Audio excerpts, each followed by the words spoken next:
मैं कृष्ण गोयल सरस्वती क्लासेस के online YouTube channel पर आप सभी का हार्दिक स्वागत करता हूं। यदि आपको हमारे वीडियोस अच्छे लगते हैं और बेनिफिशियल लगते हैं तो आप इन्हें ज़्यादा से ज़्यादा शेयर करें ताकि इनका जो बेनिफिट है वो सभी स्टूडेंट्स उठा सकें, और हमारे चैनल को सब्सक्राइब करें ताकि आपको हमारी वीडियोस मिलती रहें। तो आज की क्लास में हम प्रॉफिट एंड लॉस चैप्टर की जो अंतिम क्लास रहेगी हमारी, और इस क्लास में हम डिस्काउंट पर चर्चा करेंगे कि यानी कि जैसे डिस्काउंट दी जाती है हमें दुकानदार के थ्रू में, तो वो डिस्काउंट कैसे अपने ज्ञात करते हैं कि वो कैसे फाइंड आउट की जाती है कि डिस्काउंट कितनी मिली है। तो आज हम उसी पर चर्चा करेंगे। तो इसके लिए मैंने एक क्वेश्चन लिखा है कि 40% और 30% क्रमिक बट्टों के समतुल्य एकल बट्टा ज्ञात कीजिए। बट्टे का मतलब है कि छूट ही होती है बट्टे का मतलब, और क्वेश्चन में लैंग्वेज थोड़ी अलग है, लेकिन कहने का मतलब है कि किसी वस्तु पर पहले तो हमें 40% की छूट दी जाए, फिर हमें 30% की छूट दी जाए।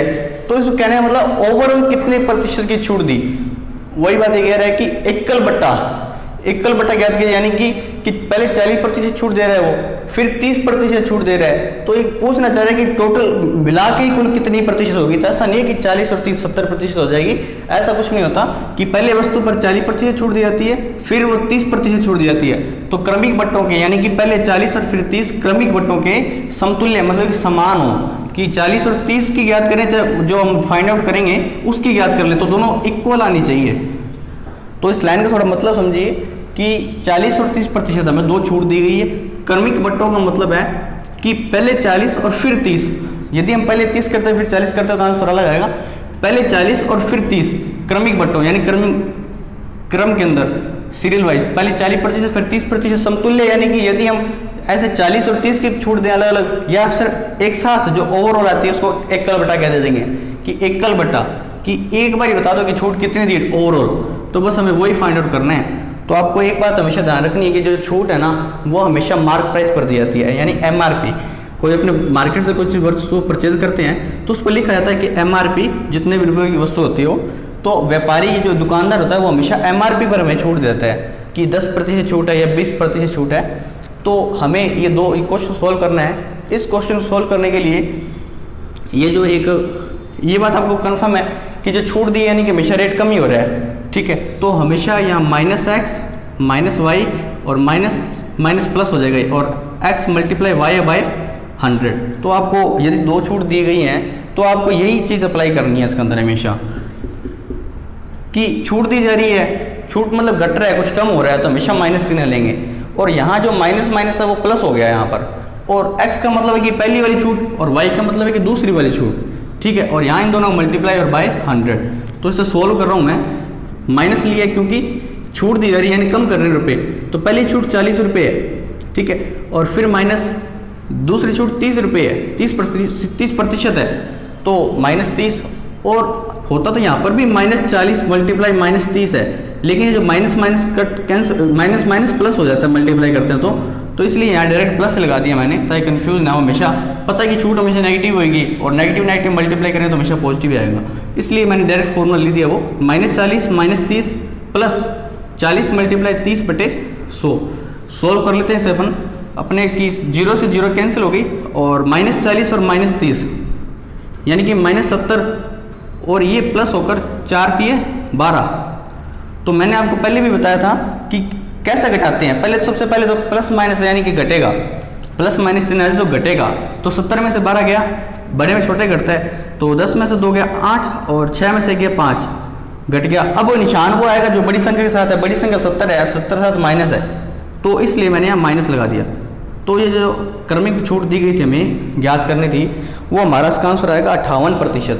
कि कहने का मतलब कि 40% और 30% की यदि हम क्रमिक छूट देते हैं तो वो 58% के समतुल्य होते हैं, यानी समतुल्य मतलब बराबर होना, समान होना, इक्वल होना, कि वो 58% के एकल बट्टा आ गया ना, अभी एक ही बट्टा आ गया, एक ही छूट आ गई, कि ओवरऑल आप 58% छूट दे दीजिए, चाहे आप दो बारी करके 40% और फिर 30% छूट दीजिए, तो बराबर ही छूट मिलेगी। तो यही इसी क्वेश्चन में हमने समझा, तो आप इसे नोट कर लीजिए पहले। अब हम नेक्स्ट क्वेश्चन देखते हैं। इसमें हमें 3 क्रमिक छूट दी गई है, लेकिन हमने सूत्र तो 2 क्रमिक छूटों के लिए लिखा होता कि यदि 2 क्रमिक छूट आ जाए तो हमें ये सूत्र प्रयोग करना है। तो अब ये 3 क्रमिक छूट बट्टे जो दिए गए हमें, तो उनके समतुल्य 1 बट्टा ज्ञात करना है, तो भी हम इसी सूत्र का प्रयोग करेंगे। किस प्रकार? पहले तो आप इन दोनों के लिए ज्ञात कर लीजिए। अपने पास 2 छूटों के लिए जो सूत्र है, पहले इन दोनों के लिए छूट ज्ञात कर लीजिए। जो इन दोनों के छूट आते हैं ना, उसका इस 10% साथ छूट हमने फाइंड आउट कर लेंगे। तो देखते हैं किस प्रकार। सबसे पहले तो मैं 30 और 20 को लेकर चल रहा हूँ फॉर्मूले के अंदर। तो -30 और -20 और प्लस 30 मल्टीप्लाई 20/100, तो 2 0 से 2 0 कैंसिल, और -50 और 3 दूनी 6 यानी +6, तो ये आएगा माइनस का 44, तो ये हो गया -44%। तो एक तो छूट होगी 44, पहले हमने इसकी फाइंड आउट कर ली। अब एक और हमें दी गई है 10%। अब इन दोनों याद कर लेंगे। पहले इन दोनों की क्रमिक छूट ज्ञात कर ली, अब इनकी ओवरऑल प्लस इसकी क्रमिक छूट ज्ञात कर लेंगे, यानी एकल बटा ज्ञात कर लेंगे। तो अब इस फॉर्मूला वापस प्रयोग मिला रहा हूं मैं कि इस बार 44% और 10% ज्ञात करनी है। तो छूट है तो -44 और -10 और -44 × 10 और बटे में 100।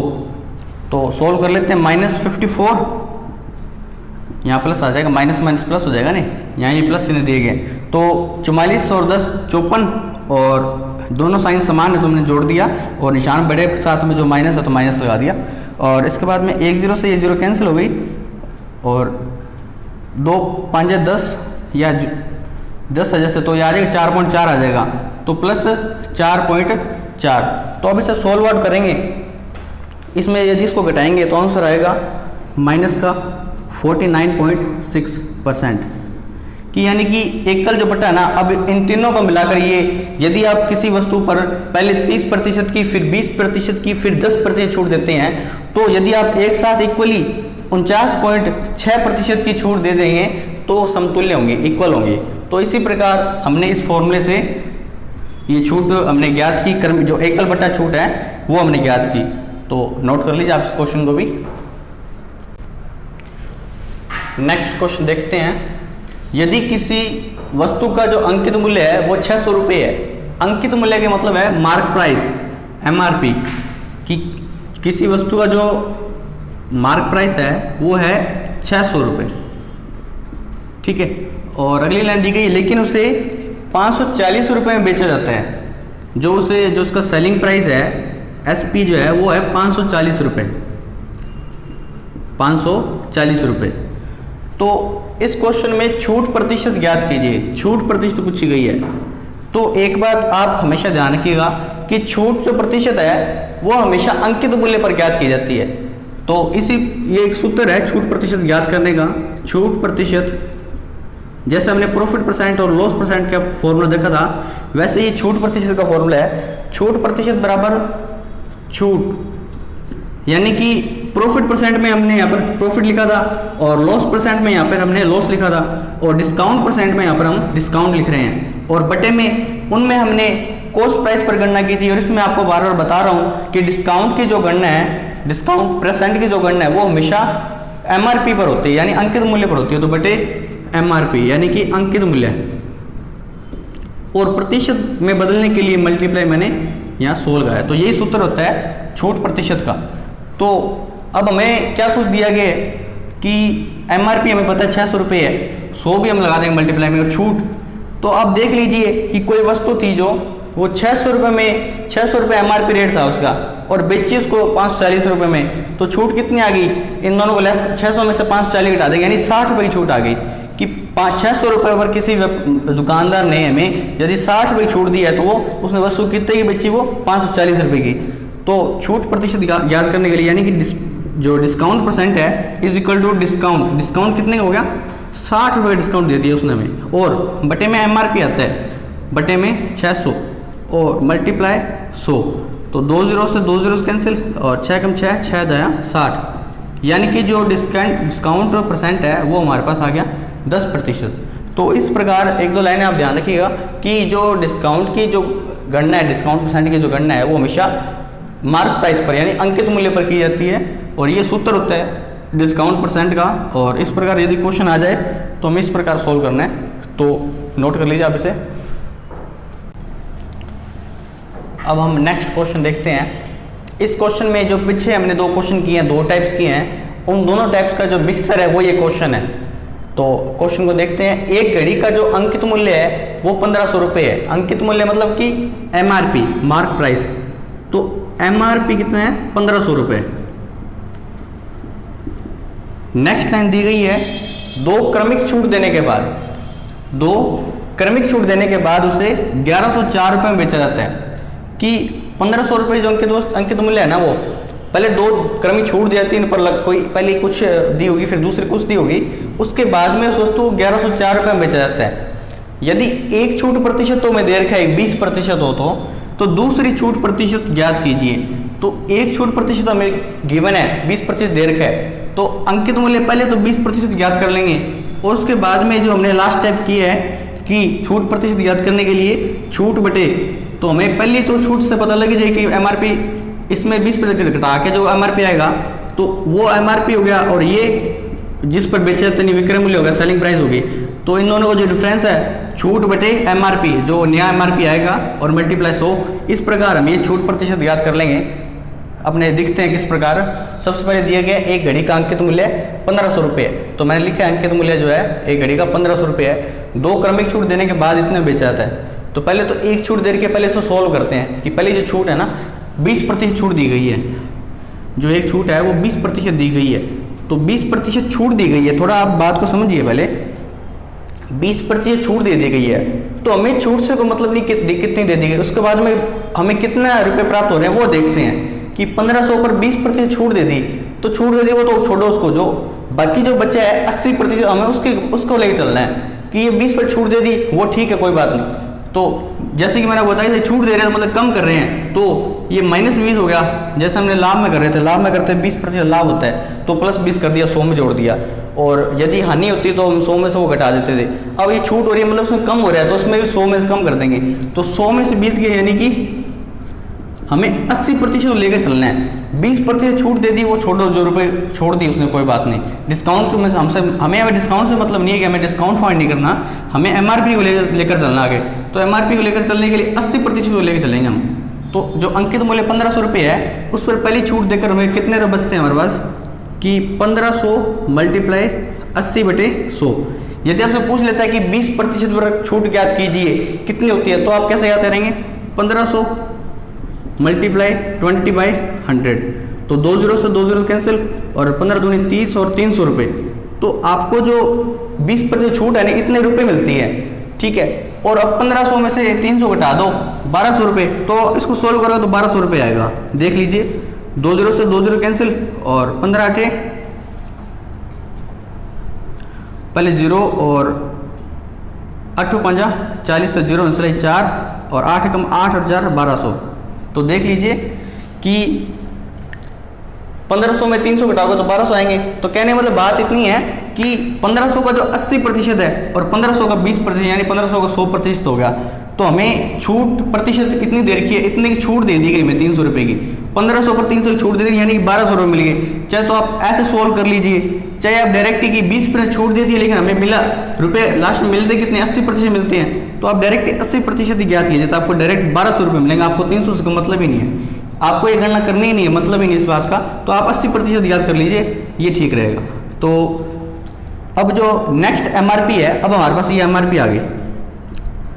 ये भी तो MRP है ना, 2 पर 2 छूट दी गई है। पहली छूट पर निकाल के उसके बाद अब ये MRP आ गई, इतने में बेच रहे हो। तो अब इस MRP दूसरी छूट ज्ञात करनी है। अब ये MRP इतने में बेच रहे हो, सेलिंग प्राइस कितना है? 1104। तो सेलिंग प्राइस तो है 1104 रुपये और MRP ये है। तो अब हमें छूट प्रतिशत याद करनी है।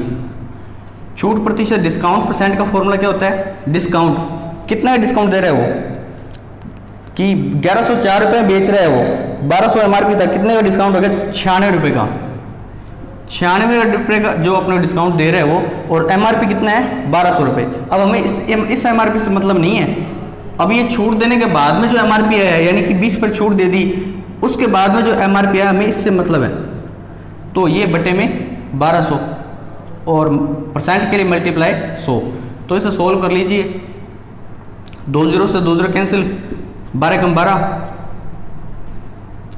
12 98, तो यानी कि 8%। ये हमारा आंसर है कि हमसे दूसरी छूट प्रतिशत पूछी गई थी कि दूसरी छूट प्रतिशत कितनी होगी।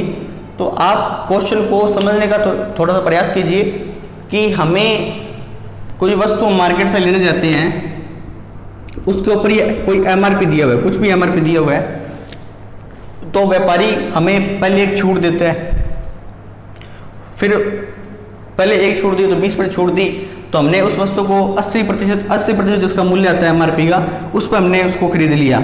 उसके बाद में एक और अगर वो छूट देता है तो अब वो सेकंड जो रुपए निकल के आएगा वो अब वो एमआरपी बन जाएगी हमारी। कहने मतलब ये एमआरपी बन गई नेक्स्ट आगे छूट के लिए।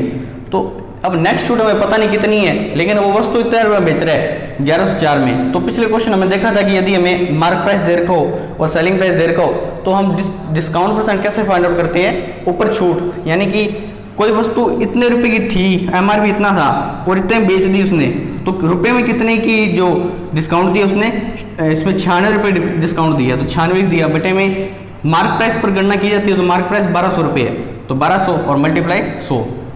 और इसी प्रकार जो कार्ड कैंसिल आउट करके मल्टीप्लाई करके 8% हमारा आंसर आ गया। तो नोट कर लीजिए आप इसे।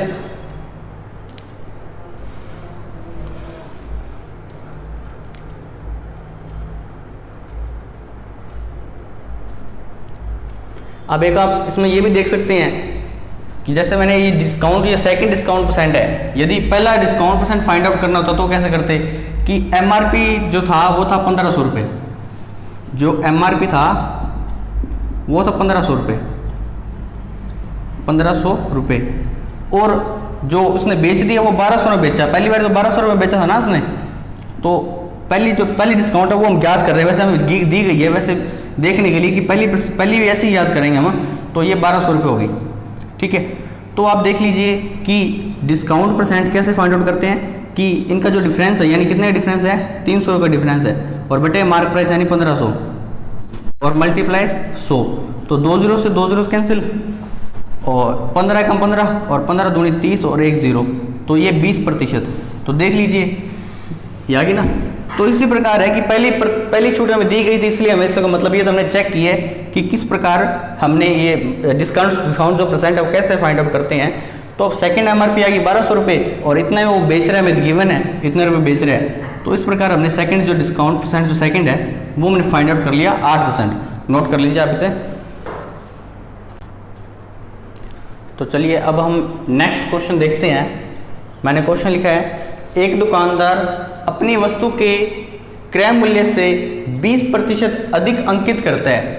यानी कि हमें इस बार क्रय मूल्य तो दिया गया है, लेकिन जो मार्क प्राइस है वो क्या होगा, क्रय मूल्य जो है वो खरीदता है उससे 20% अधिक मार्क करता है। वो एमआरपी जो है कि जो कॉस्ट प्राइस है जो वो खरीदता है उससे वो 20% अधिक एमआरपी पर लिख देता है वो कि इतने रुपए एमआरपी है भाई, कि उस पर वह नगद खरीदार को 8% की छूट देता है। अब वो आगे जो बेचता है तब वो 8% की छूट दे देता है, उस पर छूट देगा एमआरपी पर। पहले तो सीपी में से 20% बढ़ा देंगे, एमआरपी आ गया, एमआरपी 8% की छूट दे देंगे, तो आगे सेलिंग प्राइस। तो अब ये कॉस्ट प्राइस और सेलिंग प्राइस, इससे हम उसका लाभ प्रतिशत ज्ञात कर लेंगे। तो ये तो इन शॉर्ट में समझाया, बाकी इसको समझते हैं। एक दुकानदार अपनी वस्तु के क्रय मूल्य से 20% अधिक अंकित करता है। अब हमें क्रय मूल्य पता नहीं है, तो क्रय मूल्य का मान लेते हैं। माना जो कॉस्ट प्राइस है यानी कि सीपी है वो है 100 रुपये, हमने क्रय मूल्य को मान लिया। उसके बाद में कहता है जो क्रय मूल्य है ना उससे 20% अधिक अंकित करता है, यानी कि जो ये जो 20% अधिक अंकित करता है इससे हमारे क्या आ जाएगा, मार्क प्राइस आ जाएगा कि अंकित कर रहा है ना वो, तो एमआरपी आ जाएगा 100 में 100 का जो 20% जोड़ना है इसमें अधिक करना है, तो क्या करते हैं 100 में 20 जोड़ा तो 120, 100 का 120%, तो 100 से 100 कैंसिल, तो आ गया 120 रुपये। तो अब हमारे पास ये मार्क प्राइस आ गया। जैसा कि हमने 100 रुपये सीपी माना था, उसके बेस पर हमारे पास एमआरपी आ गया 120 रुपये। अब उस पर वह नगद खरीदार को 8% की छूट देता है। अब छूट हमेशा एमआरपी पर दी जाती है, तो अब वो उसे 8% की छूट दे रहा है। छूट मतलब कि कम कर रहा है, तो माइनस लगा दिया मैंने, तो -8% करेंगे, 100 में से 8 के 92, तो यानी कि 120 रुपये 120 रुपये का 92%।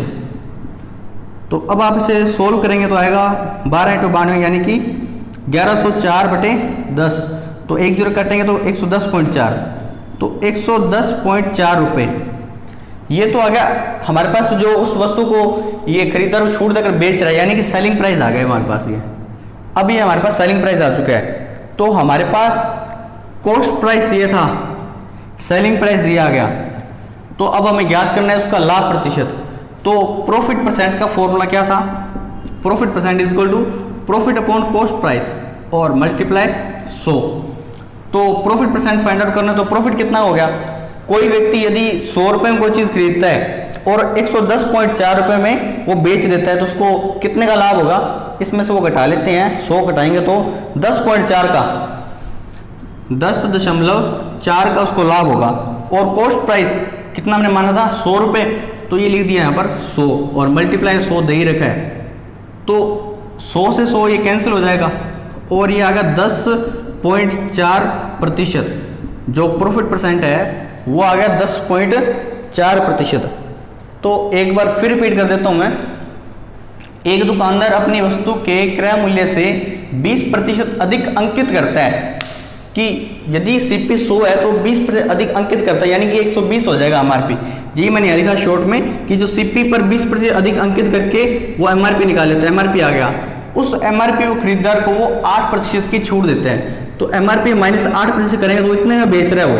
तो बेचने और खरीदने का जो अंतर है वो 10.4 और बटे में क्रय मूल्य और मल्टीप्लाई 100। इससे हमारा आंसर आ गया। ये क्वेश्चन फिर यहाँ पर समझा देता हूँ मैं कि हमने 100 रुपये सीपी को मान लिया, कॉस्ट प्राइस जो है 100 रुपये, और उससे वो 20% अधिक अंकित करता है, यानी कि 20% अधिक अंकित करता है तो 120 रुपये, यानी कि एमआरपी आके 120 रुपये। अब वह छूट देकर इतने बेचता है, 8% छूट देकर बेच देते हैं। तो -8% यानी छूट दी है उसको। तो 120 का 92% याद कर लेंगे तो हमें उसने कितने बेची? 110.4 में। अब हमें लाभ प्रतिशत याद करना है। तो हमें क्वेश्चन में पूछा गया है कि लाभ प्रतिशत याद कीजिए। तो हमें कॉस्ट प्राइस पता है, सेलिंग प्राइस पता है, इन दोनों का डिफरेंस देख लीजिए कि उतना लाभ आ जाएगा। तो 110.4 में 100 गया तो ना 10.4 आ गया, और बटे में कॉस्ट प्राइस 100 माना तो 100 लिख दिया और मल्टीप्लाई 100। तो कैंसिल आउट करके ये आंसर आ गया 10.4%। इस प्रकार हमने ये लाभ प्रतिशत याद कर लिया, नोट कर लीजिए। नेक्स्ट क्वेश्चन मैंने लिखा है, किसी वस्तु का अंकित मूल्य क्रय मूल्य से 20% अधिक अंकित किया जाता है। जो अंकित मूल्य है वो क्रय मूल्य से 20% अधिक अंकित किया जाता है, वह उस पर कुछ छूट भी देता है तो उसे 14% का लाभ होता है। तो उसका छूट प्रतिशत ज्ञात कीजिए। तो कुछ भी क्वेश्चन में दिया हो, हमें जो दिया हो उसे लिख लीजिए और बाय कंसेप्ट से कीजिए। हमारे पास हमें फॉर्मूले पता है कि जो प्रॉफिट परसेंट है उसका फॉर्मूला क्या होता है, लॉस परसेंट है उसका फॉर्मूला क्या होता है, और जो डिस्काउंट परसेंट है उसका फॉर्मूला क्या होता है, और प्रॉफिट का फॉर्मूला क्या होता है, और लॉस का फॉर्मूला क्या होता है। हमें ये सभी फॉर्मूले अगर पता है तो हमें क्वेश्चन कुछ भी दिया हो तो आंसर बिल्कुल इजीली निकलता है। अब क्वेश्चन में जैसे दिया वैसे लिख दीजिए।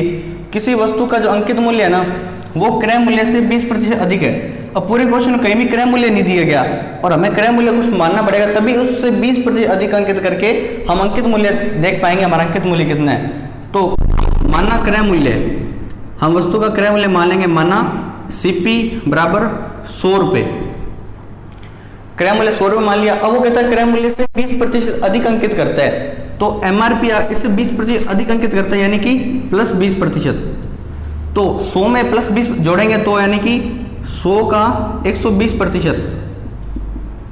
तो एमआरपी इज इक्वल टू 100 से 100 कैंसिल, यानी कि 120 रुपये ना वो एमआरपी आ गई। 100 के हिसाब से 120 रुपये एमआरपी आ गई। वह उस पर कुछ छूट भी देता है तो उसे 14% का लाभ होता है। अब हमें पता है कि 14% लाभ होता है तो वो कॉस्ट प्राइस पर ही होगा। कॉस्ट प्राइस यदि 100 रुपये है तो उसे यदि 14 रुपये लाभ हो रहा है तो लाभ कॉस्ट प्राइस पर होगा, यानी कि इसे हम सेलिंग प्राइस से पता कर सकते हैं कि सेलिंग प्राइस कितना होगा। तो 100 रुपये यदि 100 रुपये खरीदता है कोई वस्तु और 14% लाभ हो रहा है तो वो वस्तु उसने कितने में बेची होगी, 114 रुपये में। ये हम इससे फाइंड आउट कर लेंगे कि प्रॉफिट परसेंट है। हमें ये पता है कि 14% है, और यहाँ पर प्रॉफिट, यहाँ प्रॉफिट लिख दीजिए और बटे में कॉस्ट प्राइस हमें पता है 100 है, मल्टीप्लाई 100, तो 100 कैंसिल होगा तो प्रॉफिट परसेंट है ना वो प्रॉफिट के इक्वल होगा। यदि 100 रुपये कोई वस्तु खरीदता है और 14 रुपये लाभ हो रहा है तो वस्तु कितने में बेचेगा, तो 100 + 14 यानी कि 114 रुपये। तो ये वहीं से लिखा है मैंने वही कहा कि आपको इन फॉर्मूलों का ही यूज़ लेना कहीं ना कहीं। तो कहने मतलब मैंने इस फॉर्मूला का यूज़ किया है कि profit percentage profit upon CP बटा 100। अब CP 100 है तो 100 से 100 कैंसिल आउट हो जाएगा और प्रॉफिट परसेंट बराबर हो जाएगा प्रॉफिट, 14% बराबर हो जाएगा 14। और हमें पता है कि यदि कॉस्ट प्राइस 100 हो, जैसे प्रॉफिट है, प्रॉफिट इज इक्वल टू कब होता है, selling price minus cost price. यदि प्रॉफिट 14 है, यदि प्रॉफिट 14 रुपये है और कॉस्ट प्राइस कितनी है, 100 रुपये है, कॉस्ट प्राइस 100 रुपये है, तो ये जो -100 है उधर आकर प्लस का 100 हो जाएगा, ये माइनस का 100 इधर आकर प्लस का 100 हो जाएगा। तो 100 + 14 यानी 114 SP, यही मैंने लिखा है कि SP बराबर 114 रुपये। उसके बाद में नेक्स्ट देखते हैं, हमें ज्ञात क्या करना है, उसका छूट प्रतिशत ज्ञात कीजिए। अब हमें पता है डिस्काउंट परसेंट ज्ञात करने के लिए हमें क्या कुछ चाहिए होता है, डिस्काउंट बटे में MRP और मल्टीप्लाई 100। अब देख लीजिए हमें क्या क्या दिया हुआ है। अब हमें डिस्काउंट कैसे याद करते हैं, 120 रुपये में वस्तु 120 रुपये अंकित किया गया है और वो वस्तु बेच रहा है 114 रुपये में, तो यानी डिस्काउंट कितने रुपये दी उसने, 6 रुपये डिस्काउंट दे दी उसने। 120 MRP बताकर, अंकित मूल्य बताकर वो 114 रुपये में वस्तु को बेच रहा है, यानी कि 6 रुपये की छूट दे दी।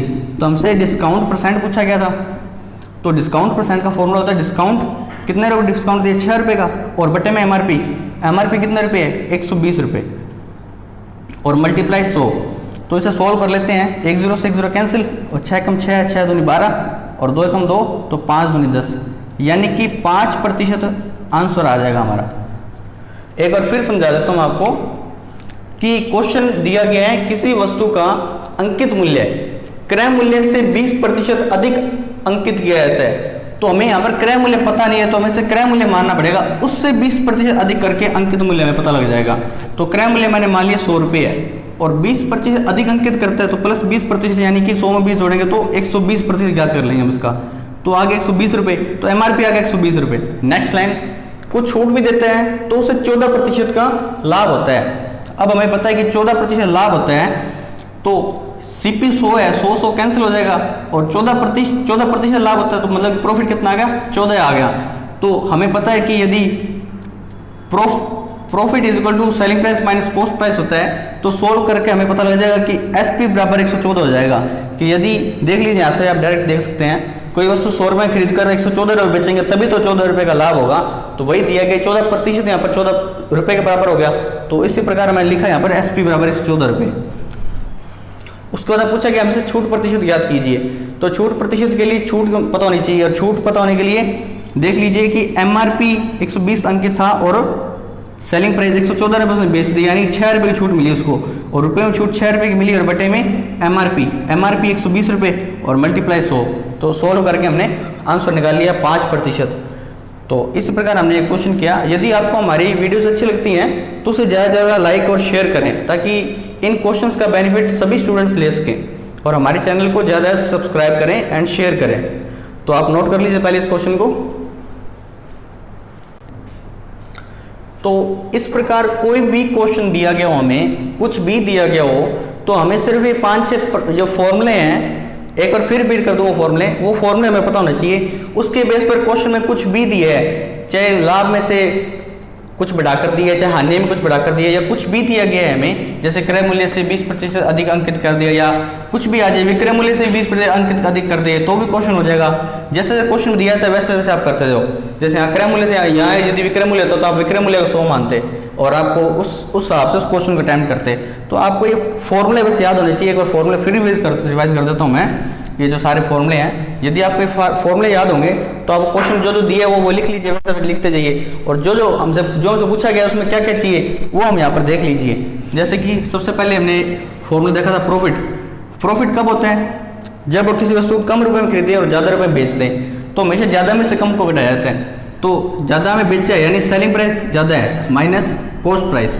और लॉस कब होता है, इसके जस्ट अपोजिट, जब हम किसी वस्तु को ज़्यादा रुपए में खरीद कर और कम रुपए में बेच दें, तो ज़्यादा इस पर खरीदने वाला कॉस्ट प्राइस है और माइनस SP।